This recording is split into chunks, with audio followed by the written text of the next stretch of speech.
तालियां बजे तो और लगे कि हमारा कार्यक्रम। इसी बीच 2 मिनट का जो उद्बोधन के लिए मुझे सुझाव आया, हमको मजबूत करेंगे तो हम यहां से लेकर और सुप्रीम कोर्ट तक पत्रकार सुरक्षा बिल लागू कराने का पूरा प्रयास करूंगा।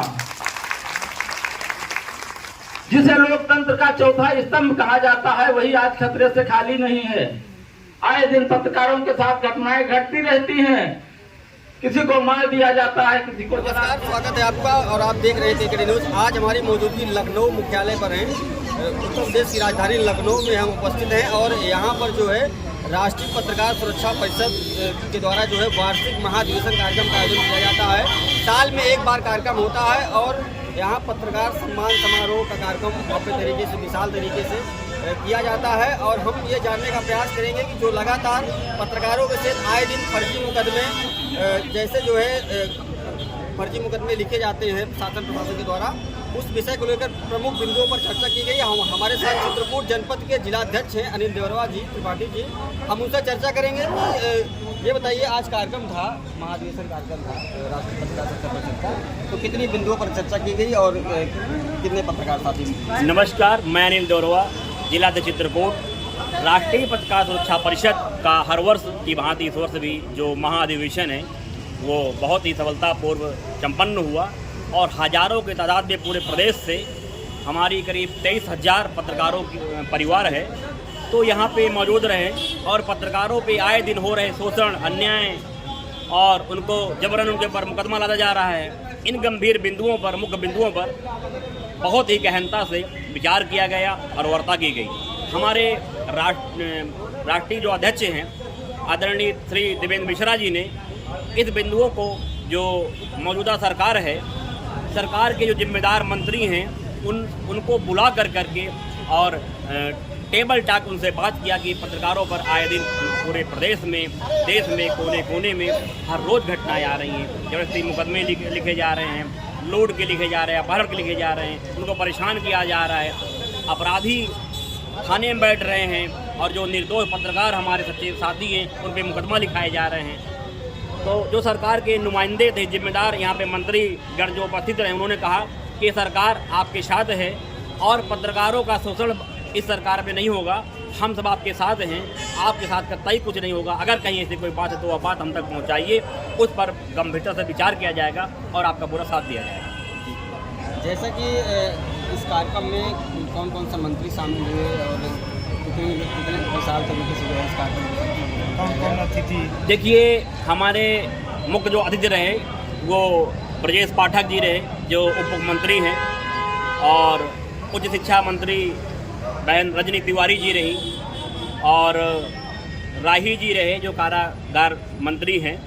ऐसे बहुत से मंत्री और क्या कहते हैं अधिकारी मौजूद रहे जिनसे इस समय की जो ज्वलंत मुद्दे हैं, जो घटनाएं हैं, उन बिंदुओं पर बहुत ही गहनता से और जिम्मेदारी से बात की गई और उन बिंदुओं पर प्रकाश डालते हुए उनसे कहा गया कि सरकार तक यह बात आप पहुंचाइए।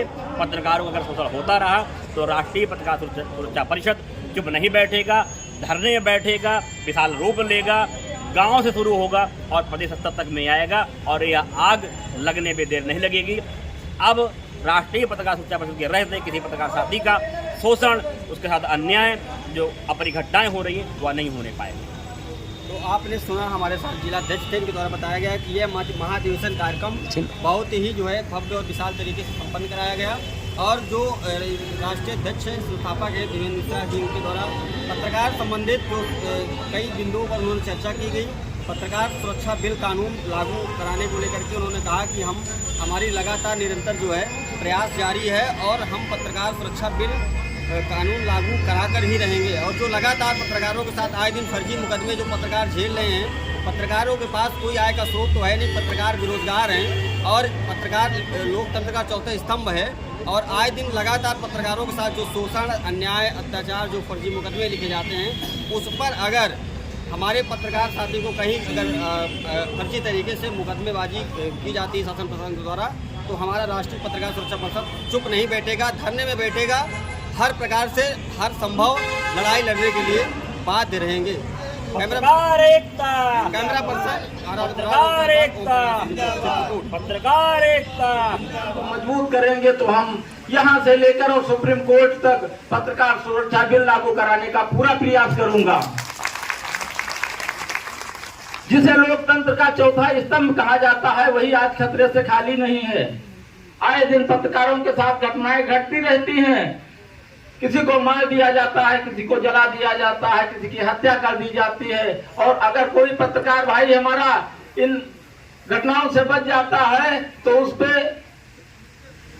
एक ही धारा है, रंगदारी का मुकदमा दर्ज करा दिया जाता है और कोई दूसरी धारा नहीं बनती है।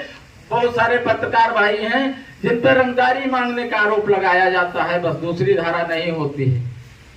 हम पत्रकार विरोधी ताकतों से ये कहना चाहेंगे, अगर देश का चौथा स्तंभ पत्रकार एकत्र हो गया और आपकी मंशा समझ गया तो आपके लिए आपका अस्तित्व बचाना मुश्किल हो जाएगा।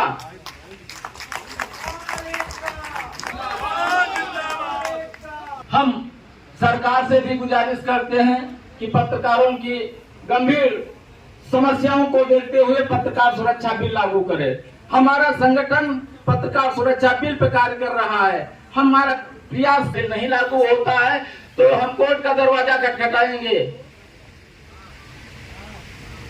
क्योंकि ये हमको कोई डर नहीं है। अगर किसी भी पत्रकार साथी को हमारे खून के कतरे की जरूरत पड़ेगी तो हमारे खून का एक एक कतरा पत्रकारों को समर्पित है। ये शरीर नासवान है, ये कब खत्म हो जाए।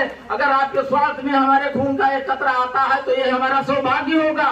हम पत्रकार साथियों से यही गुजारिश करेंगे कि संगठन को मजबूती प्रदान करते हुए और इस लड़ाई की मुहिम को आगे बढ़ाएं, क्योंकि महात्मा गांधी अकेले निकले थे, कारवां जुड़ता गया और उनका आंदोलन सफल रहा। तो क्या हमारा आपका नहीं सफल हो सकता है? दीनहीन भावनाओं को अपने दिमाग से निकाल दीजिए, वो चाहे छोटा हो चाहे बड़ा हो, वो हमारा पत्रकार भाई है। हमारे संगठन से कोई जुड़ा हो अथवा न जुड़ा हो, उसका पत्रकार है। अगर पीड़ित है तो उसकी हर संभव मदद करेंगे। अगर कोई हमारे राजधानी लखनऊ में पत्रकार प्रवेश करता है और कहीं से देर हो जाती है तो हमारा जो कार्यालय प्रदेश कार्यालय बना हुआ है उस पर पत्रकारों के लिए रहने खाने की सारी व्यवस्थाएं निःशुल्क रखी गई हैं।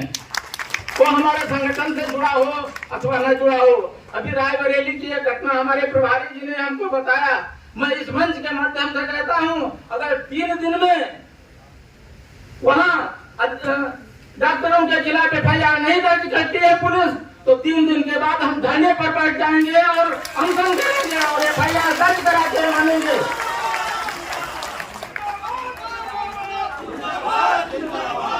साथियों को पत्रकार मंदिर का घंटा थोड़ी है जो जिसका पत्रकारिता किसी की रखाल नहीं है।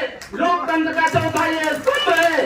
आप देख रहे होंगे यही वो देश भारत देश है जिसके अंदर सन 1947 में देश जब गुलाम से आजाद हुआ था।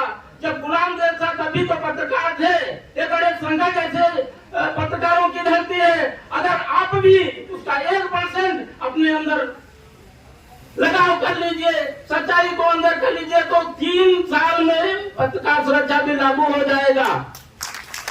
हम कहीं भी हो, कोई घटना हो जाए, हम आपके साथ हैं। हर कदम से कंधे से कंधा मिलाकर चलते हैं। थोड़ा दायित्व आपका भी बनता है कि हमारे साथ कंधे से कंधा मिलाकर चले। और आज के लिए सारी स्वतंत्रता, हमको स्वतंत्रता तो संविधान से दी गई है। अगर हमारा सरकार शासन प्रशासन नहीं सुनता है तो हम कोर्ट का दरवाजा खटखटाएंगे, पत्रकार सुरक्षा बिल लागू कराएंगे। आज नहीं कल, कल नहीं परसों। अपने हौसले को कभी मत तोड़िए, बढ़ाते रहिए। हमारा संगठन पत्रकार सुरक्षा बिल पास कराने के लिए प्रयासरत है। संगठन की तरफ से 10 मांगे जो रखी गई है,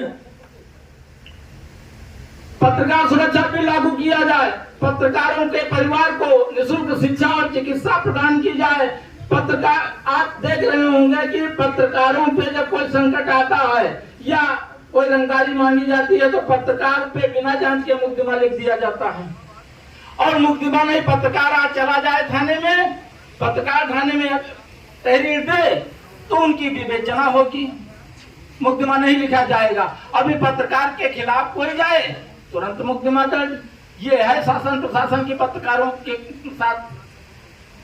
तो हमारे संगठन से यही 10 मांगे हैं कि पत्रकार सुरक्षा बिल पास किया जाए, पत्रकारों के परिवार को निःशुल्क शिक्षा एवं चिकित्सा प्रदान की जाए, पत्रकारों का 50 लाख का बीमा किया जाए, पत्रकारों को सरकारी नौकरियों में वरीयता दी जाए, पत्रकारों का टोल टैक्स माफ किया जाए, पत्रकारों पे बिना जांच के मुकदमे न लिखे जाएं, पत्रकारों पे हो रहे हमले उनमें हमलावरों को तत्काल जेल भेजा जाए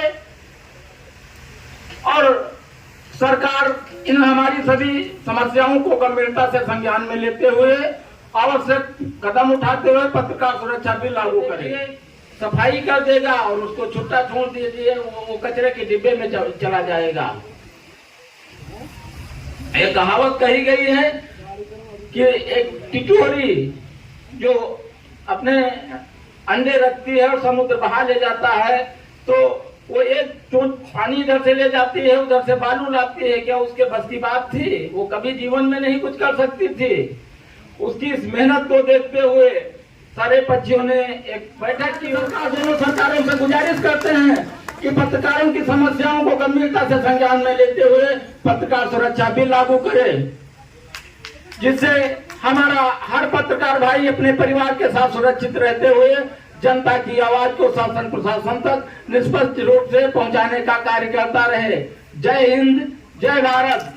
एक बात जिंदाबाद। हम आप दूसरे की आवाज हेडिंग लिखेंगे, हमारे अजीज है 11 बजे रात को पोस्ट आ जाती है, हम खबर लिख देंगे, लेकिन पत्रकार अपनी आवाज कितनी उठाता है, इसीलिए हम कमजोर